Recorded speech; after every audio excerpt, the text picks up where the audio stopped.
नमस्कार, मैं हूं सौरभ श्रीवास्तव। पश्चिम बंगाल से इस समय बड़ी खबर निकल के सामने आ रही है। पश्चिम बंगाल की मुख्यमंत्री ममता बनर्जी एक बार फिर जो है अपनी परंपरागत सीट भवानीपुर से जो है उपचुनाव लड़ सकती है। ऐसा हम इसलिए कर रहे हैं कि भवानीपुर सीट से जो टीएमसी के विधायक थे शोभेंद्र चट्टोपाध्याय, उन्होंने आज अपना इस्तीफा जो है पश्चिम बंगाल के विधानसभा के अध्यक्ष विमान चटर्जी को सौंप दिया है। ऐसा इसलिए माना जा रहा है कि उन्होंने अपने प्रमुख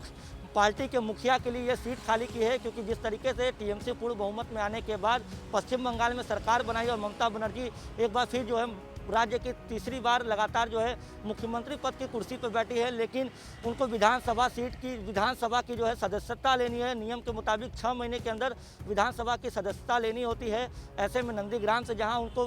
हार का सामना करना पड़ा था, तो अब वो फिर अपनी परंपरागत सीट भवानीपुर लौट गई हैं। भवानीपुर से ही वो उपचुनाव लड़ सकती है, ऐसा पार्टी सूत्रों का कहना है। यही वजह है कि आज टीएमसी के जो वहाँ के विधायक थे शोभेंद्र चट्टोपाध्याय, उन्होंने अपना इस्तीफा दिया है। हम आपको बता दें कि ममता बनर्जी की वो परंपरागत सीट थी, लेकिन चुनाव के पहले जिस तरीके से शुभेंदु अधिकारी टीएमसी छोड़कर भाजपा ज्वाइन किए थे और भाजपा ने भी उन्हें नंदीग्राम से उतारा था, तो उनको चुनौती देने के लिए अपनी परंपरागत सीट को छोड़ते हुए ममता बनर्जी नंदीग्राम से चुनाव लड़ी थी, लेकिन उनको यहाँ पर 1956 वोटों से हार का सामना करना पड़ा था। लेकिन विधानसभा की सदस्यता के लिए एक बार फिर से वो उपचुनाव लड़ेंगी और ये पूरी उम्मीद जताई जा रही है कि वो इसी सीट से चुनाव लड़ेंगी, भवानीपुर से, जहां से वो लगातार उनकी जीतती आई हैं और वो उनकी एक परंपरागत सीट है। इस बार हम आपको बता दें कि इस बार अभी जो टीएमसी से विधायक थे वहाँ पे जिन्होंने इस्तीफा दिया है शोभेंद्र चट्टोपाध्याय, वो वहाँ पे 28,701 वोट से बीजेपी के रुद्रनील घोष को उन्होंने मात दी थी।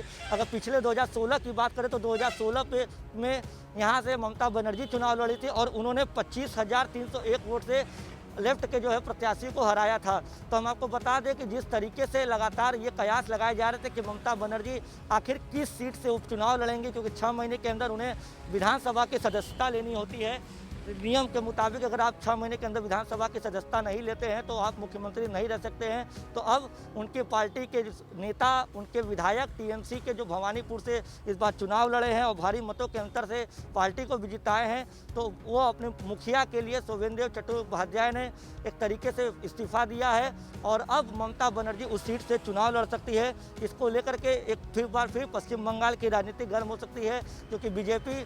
के भी उम्मीदवार उतरेंगे उपचुनाव में और पूरी उम्मीद ये जताई जा रही है कि बीजेपी पूरी ताकत के साथ उस उपचुनाव में भी अपना दमखम दिखाने की तैयारी करेगी। हम आपको बता दें कि पश्चिम बंगाल में इस बार बीजेपी के जहां 77 सीट लेके आई है और बड़ी विपक्ष की पार्टी की भूमिका के तौर पे उभरी है, वहीं टीएमसी के 213 सीटों के साथ पूर्ण बहुमत के साथ पश्चिम बंगाल में सरकार बनी है। हम आपको बताते चले कि जिस समय नंदीग्राम का